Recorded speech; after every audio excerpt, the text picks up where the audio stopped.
Olá pessoas, tudo bem com vocês? Eu sou o Rodrigo Seixas, eu estou aqui com o Caio Nascimento. Ele vai falar para a gente um pouco sobre futebol, sobre jornalismo também, que ele é jornalista, mas hoje está trabalhando mais dentro do futebol. A gente vai falar sobre esses dois temas. Aqui é a parte de entrevistas que eu estou fazendo no meu canal, estou trazendo algumas pessoas. Hoje eu vou falar com o Caio. E primeiro de tudo, eu passo a bola para o Caio, onde ele se apresenta e diz da onde vem a paixão dele por futebol, né? Porque todo mundo que eu trago aqui é apaixonado por futebol e depois acaba trabalhando com isso, né? Acho que o Caio não é diferente. Eu passo a bola para ele poder se apresentar e falar de onde vem a paixão dele sobre futebol. Olá, Rodrigo, pessoal que está acompanhando aí. Bom, sou scout hoje, né? Mas como você muito bem frisou, comecei como jornalista, né? E foram longos anos, né? Trabalhando também nessa profissão. Eu acho que, assim, a paixão ela começa desde pequeno, né? Muito por conta do meu pai, assim, tudo que eu tenho de futebol veio com meu pai. Então, assim, eu sou do interior de São Paulo, né? Vocês vão perceber muito pelo meu sotaque. Então, a gente não tem muita opção, né? De lazer, de divertimento, assim. E, assim, creio que isso pode ser a realidade para muitos outros brasileiros, né? Assim, a nossa escapatória é justamente o futebol. Então, desde pequeno, frequentando estádio com meu pai, com meu avô, com a minha avó, que gostava muito de futebol também. Então, isso sempre foi uma referência para mim. Então, assim, a paixão começa ali mesmo, porque você realmente gosta de jogar bola, gosta de se divertir com seus amigos, mas, sobretudo, de ver o jogo bem jogado, né? Ou ver outras pessoas jogando, que no caso eram partidas de futebol profissional. E meu pai me levava sempre. Então, assim, todo final de semana a gente estava no estádio aqui em Taubaté, né, da onde que eu sou. Às vezes, quando dava, sobrava um dinheirinho, a gente ia para outros estádios e tal. Então, começou aí, cara. No caso, muito, né, por influência do meu pai. E também aquela paixão, né? Tipo, você tá olhando na TV e você vê sobre futebol, você vai se interessando e vai desenvolvendo esse amor pelo jogo, né? Você trabalhou bastante tempo como jornalista, você chegou a ser assessor de imprensa também por um tempo, né? Mas boa parte das pessoas que te conhecem dentro do futebol viu pelo Futuri, Olheiros, você estava também no Elvin de Base, e vários outros lugares que você foi falando nos últimos anos. E você acaba falando antes de fora e depois você entra para dentro do futebol para trabalhar no Santos, né? Como é que foi essa mudança? Porque eu acho que mudou muito na sua vida e a sua maneira até de ver o futebol, né? Assim, não foi abrupto, foi uma coisa muito pensada, já era uma situação que eu já estava até trabalhando há muito tempo. Isso, assim, às vezes acaba até passando, né? Despercebido ah, com relação, né, à minha carreira, porque eu já trabalhava, né, para outras pessoas, já trabalhava para outros clubes de graça, entendeu? Então, assim, você fazia um serviço basicamente igual ao dos outros, mas mais para ganhar experiência, porque a oportunidade uma hora chega, né? Se você faz o seu direitinho, se você corre, se você trabalha bastante, as pessoas ficam sabendo de você e uma hora a oportunidade aparece. E esse foi o meu caso. Então, assim, eu fiquei muito tempo trabalhando como jornalista, mas muito por conta da minha vontade de trabalhar na área que eu estou hoje. Eu sempre quis ser um scout, entre aspas, né, um olheiro, quando a gente era criança, a gente conhecia por esse nome. Então, já era uma coisa que eu queria fazer na minha vida. Então, assim, tudo. Eu até costumo dizer, né? Eu só fiz jornalismo justamente porque eu queria chegar onde eu estou hoje. Porque era a relação mais fácil de se conseguir. Porque aqui no Brasil, trabalhar com futebol é muito complicado. Entrar no meio do futebol é muito difícil. Não é tão fácil quanto parece. Você tem que ter contato, você tem que ter amigos, você tem que começar bem de baixo, né? Que foi o meu caso. Eu não comecei diretamente no Santos, eu já ajudava outras pessoas, já estava envolvido ali no meio, é, especialmente aqui no clube da minha cidade. Então, assim, a gente ficou aqui no Taubaté de graça, então ajudava bastante lá outros colegas, né? Inclusive na Futuri, que ela tem o braço mais profissional dela, tem a parte de conteúdo, mas tem a questão que trabalha diretamente com os clubes. Então, a partir dali, você já vai entendendo como é que funciona o futebol, você já vai entendendo como é que funciona o dia a dia da sua profissão. E quando você consegue literalmente virar a chavinha, né, que foi o meu caso, você já vai um pouco preparado. É impossível dizer que é tudo aquilo ali que você quer, é tudo aquilo ali que você imaginava, tá ligado? Quando você tá no dia a dia, você já, aí as coisas mudam, aí você vê literalmente como é que é o futebol, como é que é o dia a dia com as pessoas. É bem diferente até, muitas vezes as pessoas falam, ah, não, é igual trabalhar numa empresa, não é. Eu já trabalhei em empresa, então, assim, a gente já tem essas referências, então você sabe que não é, é diferente, é um emprego muito peculiar. Até porque, como você a sua primeira pergunta foi, né, sobre paixão de futebol e tal, você tá ali envolvido com muitas paixões, entendeu? Então, é muito mais complicado do que, por mais que todos nós imaginamos e acompanhamos futebol antes de ver como que a salsicha é feita, né? Na hora que você literalmente está ali, né, no dia a dia, você vê que é completamente. Não vou falar que é completamente diferente, mas tem muitas coisas adicionais que você tem que lidar e outras coisas que você tem que entender também. Você acaba vendo muito detalhe que só consegue ver quando tá lá, né? No dia a dia, seja de, acho que de parte de relação ou de como é que funciona tudo até chegar no final, né? Acho que essa que é a principal diferença, e daí você começa a enxergar de outro jeito, né? Eu acho que tem uma visão até um pouco diferente, talvez não de futebol, talvez um pouco também, mas de como são os processos, né? Sim. E às vezes também quando não tem processo, né? Então isso daí você vê também muitas vezes porque algumas coisas acontecem, entendeu? Então isso daí é fundamental. Você ter uma você tem que estar no dia a dia para você entender, porque tudo no futebol é baseado em contextos, entendeu? Uma equipe que é formada para brigar contra rebaixamento, ela vai sempre se portar daquela maneira. Uma equipe que, por exemplo, não tem compromisso com torcida, por exemplo, ela vai se comportar de outra maneira. Uma equipe grande que não está em boa fase, geralmente as coisas são muito mais difíceis de se trabalhar. Ou uma equipe que é bem estruturada, independente de erros que possam acontecer, porque sempre vão acontecer, isso daí é uma coisa que as pessoas têm que entender. Como se trata muito de questão de força psicológica também, erros acontecem muito, assim, quase que toda hora. Então, é saber minimizar esses erros, e eles são minimizados se você tem uma grande estrutura por trás, se você tem um grande projeto por trás, se você tem confiança, entendeu? Isso daí é fundamental no futebol. E você vendo esses contextos, né? Você tem que saber lidar com esses contextos, isso é bastante contundente, eu acho que na carreira. Quando você coloca o trabalho que você faz no Santos, você fala scout, analista de mercado, né? A gente que estuda um pouco mais de futebol, a gente sabe mais ou menos o que faz, mas o público geral acho que talvez ainda tenha algumas dúvidas. Como é que é o dia a dia do trabalho que você fazia lá e que fazem essas coisas? Ver muito jogo? Qual contato você tem com a comissão técnica ou com o clube? Como é que é isso daí? Cara, uma palavra que eu vou repetir bastante aqui para você é depende. Isso daí depende de como é em cada clube. Uma coisa que é importante, assim, para as pessoas entenderem é que a palavra scout e analista de mercado é uma questão de semântica aqui no Brasil mesmo. Porque aqui no Brasil, por exemplo, antigamente, né, essa função ela era chamada de olheiro.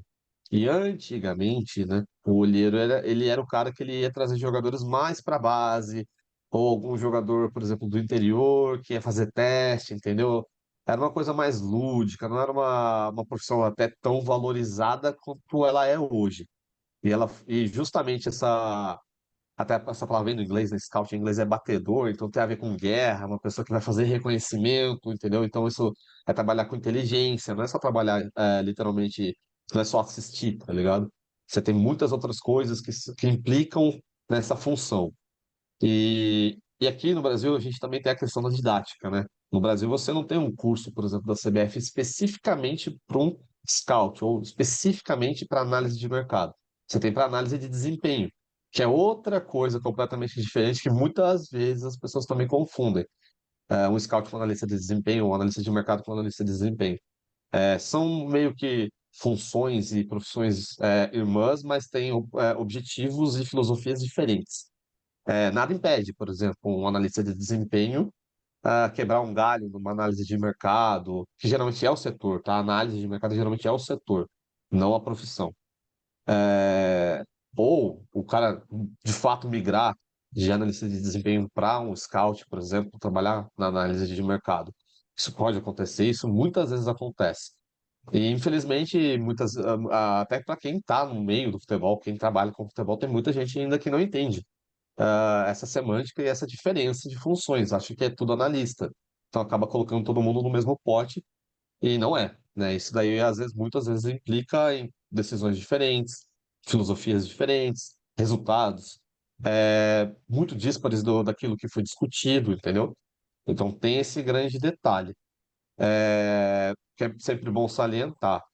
Então, assim, mas mais voltado para a área de scouting ou na análise de mercado, claro, ver bastante jogo, então assim, eu acho que isso, para quem gosta de futebol ou para quem quer trabalhar com essa área, isso é fundamental.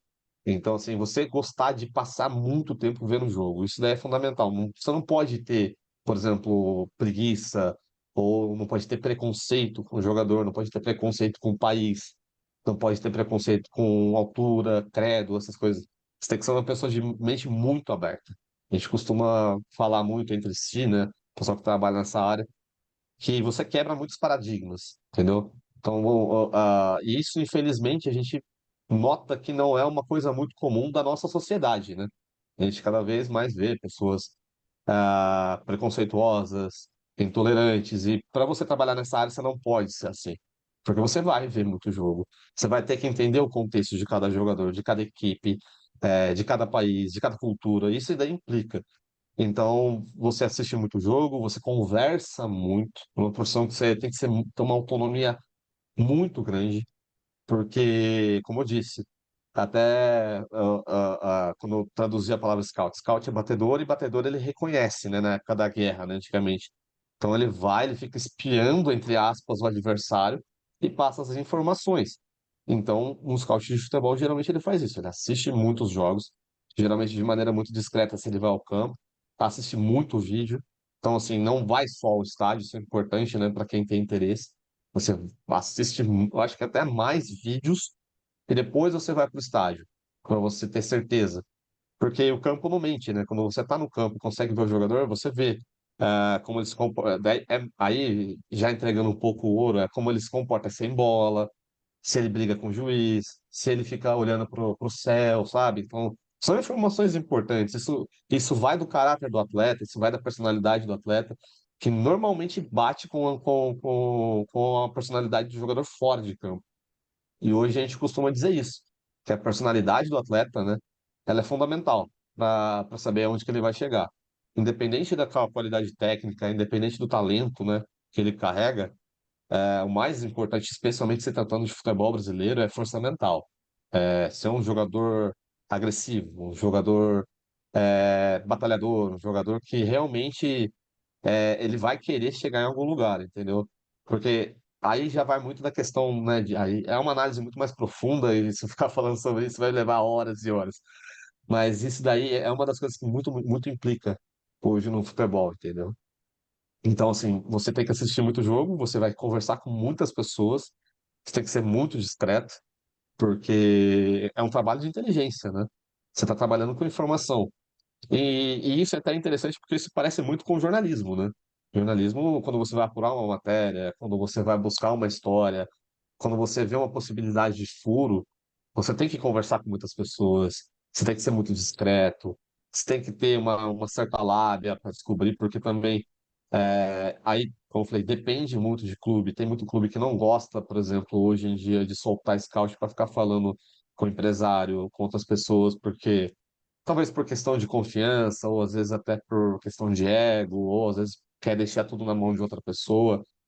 Mas isso é fundamental, porque na conversa você descobre quando o jogador, ou se o jogador tem algum podre, se o jogador tá querendo sair, sabe? Não é quando vocês leem as matérias, fulano quer sair do time. Nada daquilo ali aconteceu por acaso, entendeu? Foi sempre alguém querendo manipular a informação. Então, assim, isso geralmente já é sabido, entendeu?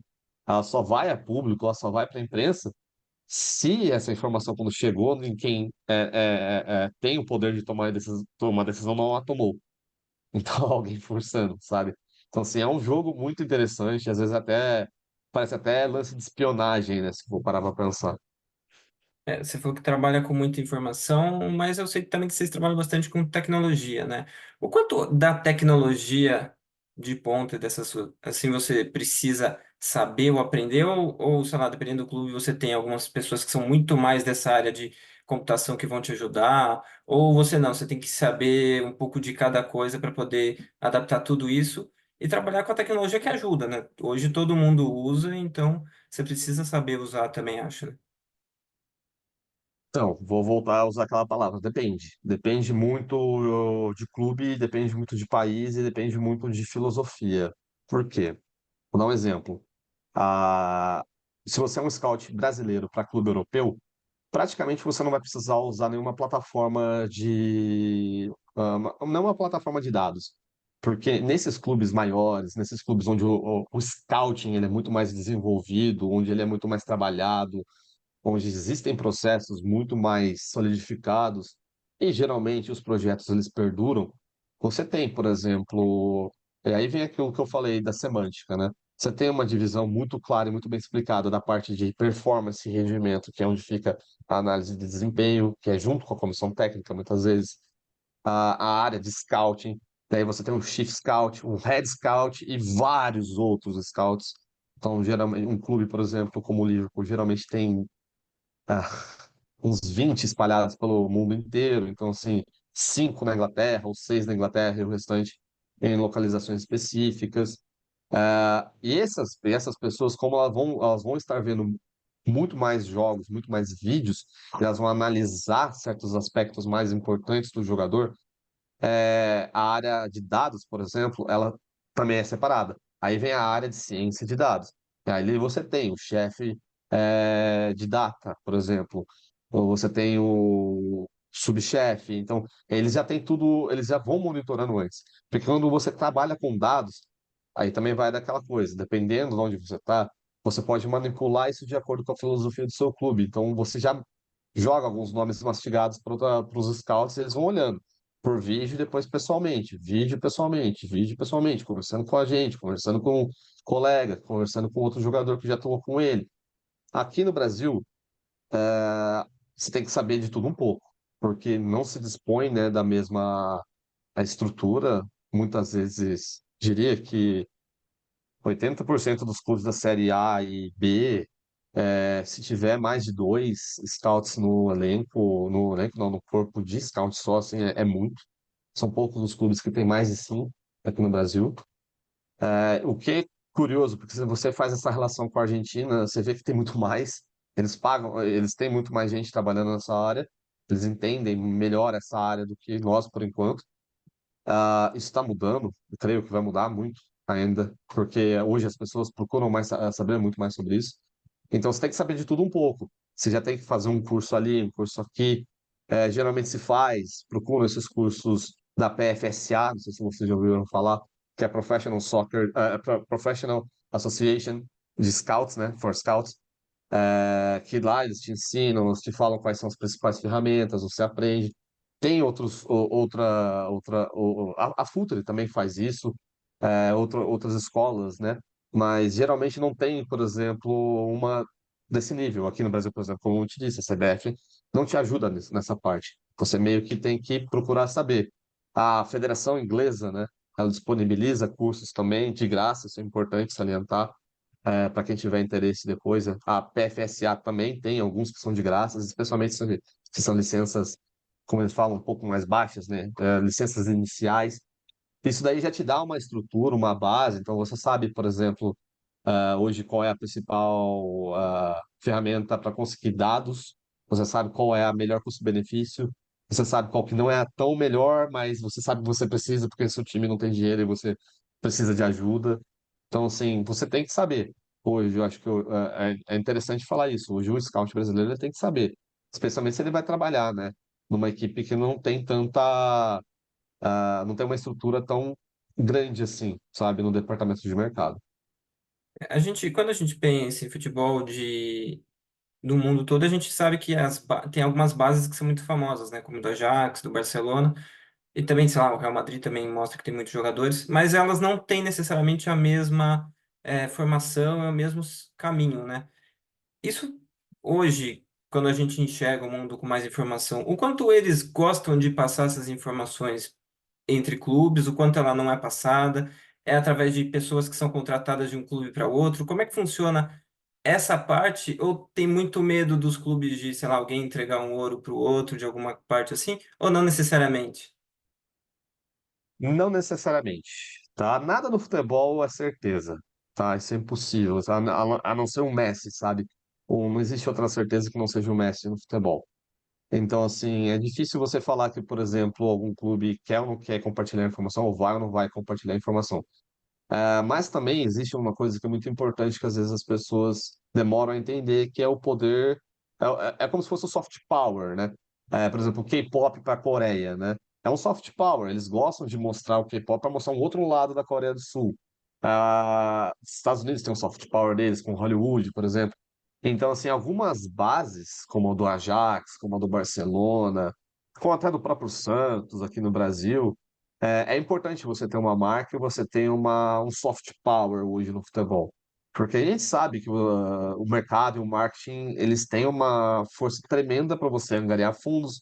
Quanto mais exposição você tiver, melhor. Quanto mais clique você tiver, melhor. O problema, às vezes, é que quando, por exemplo, você toma isso como verdade absoluta. E não é. Por exemplo, vamos ficar em dois times que você citou, Ajax e Barcelona. O Barcelona, entre aspas, é famoso por um projeto que não é dele, né? Que é do Ajax, que é curioso. O Ajax iniciou isso tudo com o Cruyff. E o Cruyff levou isso para o Barcelona, porque foi jogador e treinador do Barcelona e vai dizer não para o Cruyff se ele quiser transformar, trocar, tipo, se ele quisesse naquela época trocar as cores do Barcelona, o Barcelona não ia trocar, entendeu? Então, assim, isso é importante. As coisas mais contundentes, o processo de captação, de recrutamento, até as brigas, isso acontece muito no futebol. Briga entre clubes por jogadores, por talentos, áreas de influência, é gigantesca. Então ninguém nunca vai falar isso que um clube, por exemplo, briga com o outro, ou tem até as guerras proxy, né, que tem no futebol também, de procuração. Não, você não pode vir aqui porque aqui é meu, sabe? Isso acontece direto. Por exemplo, os olheiros, né, eles se escondem em árvore para ver isso acontece ainda no futebol. Drone, hoje usa-se muito drone. Você ficou famoso agora recentemente aqui no Brasil, não, com um presidente de um clube da Série A falando sobre isso no seu perfil no Instagram sobre pessoas utilizando o drone para descobrir informações sobre o clube. Então, isso acontece direto. Então, assim, você só vai saber aquilo que é positivo, o soft power de uma equipe. As coisas mais que estão debaixo ali, né, da ponta do iceberg, que estão submersas ali, e é onde está o grosso do futebol. Aquilo ali é muito bem condensado. Só se for algo muito útil para a equipe ou se for um furo, aí vem, né, a questão jornalística, alguém descobrir, um processo muito mais de investigação do que uma coisa que foi deliberadamente feita, sabe? É porque hoje a gente vê um técnico do Marrocos que treinou e trabalhou com gente da Europa, então ele conhece processos que são feitos lá, né? Eu acho que hoje fica, como você mesmo falou, cursos que a gente pode fazer daqui da Federação Inglesa. Então, acho que hoje nessa questão, por mais que tenham algumas coisas mais específicas, tem a questão de o mundo ser mais fácil você ter acesso para O coisas de muito Barcelona, né? longe.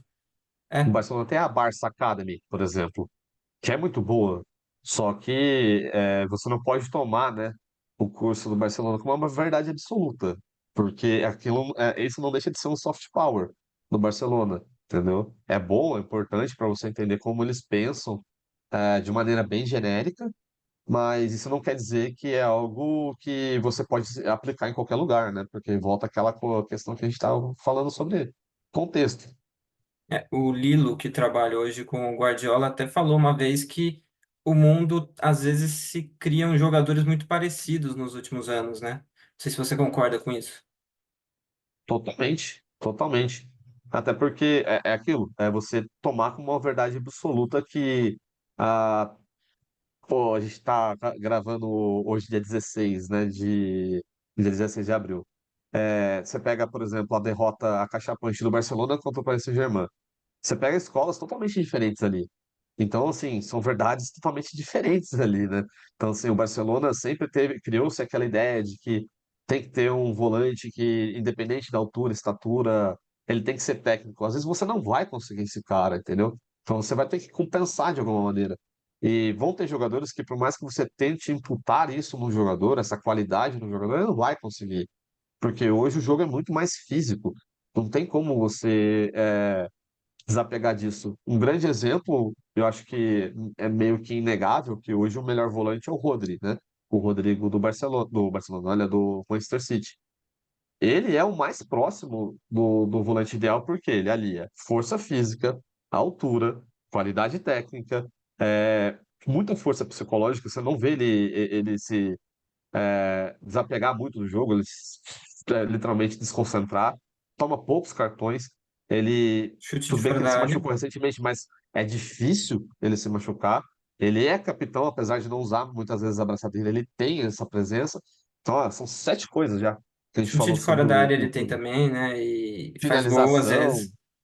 Ah, fez gol na final da exatamente. última Então, Champions. tem um QI de jogo elevadíssimo. Então, assim, são tantas coisas que você precisa avaliar sobre o jogador que não tem como você falar que, não, o meio-campista ideal é o que o Barcelona fala que vai ter que ser. Porque pro Barcelona muitas vezes vai dar certo. Até não tá dando mais ultimamente, né? Porque continua com a mesma filosofia, mas não tá dando certo. Porque nem sempre vão aparecer, não vai aparecer um Xavi, nem sempre vai aparecer o Iniesta. Por mais que o Iniesta seja produto do Albacete, né? Mas foi um caso muito bom de recrutamento do Barcelona. Então, assim, o Ajax está com uma crise de identidade tremenda recentemente, e muito porque também abandonou, né? É, quis fazer essa mudança abrupta de um jogo mais técnico para um jogo mais físico e não se deu bem nessa temporada. Não vai pegar nem UEFA, né, não vai pegar nem Ah, Liga Europa, vai no máximo tava pegar uma pegando. Conference E ainda é repescagem da Conference. Que e tem a um jogo repescagem, anterior exato. ainda. Que é pior ainda. Então, assim, para um time que se você for parar para pensar, você nunca ia imaginar que isso fosse acontecer com o Ajax. O Ajax chegou a ficar em último lugar esse ano no campeonato holandês. Muito por conta disso, sabe? Assim, o futebol, tudo bem que o futebol muitas vezes ele é dinâmico, mas ele é muito dinâmico dentro de campo.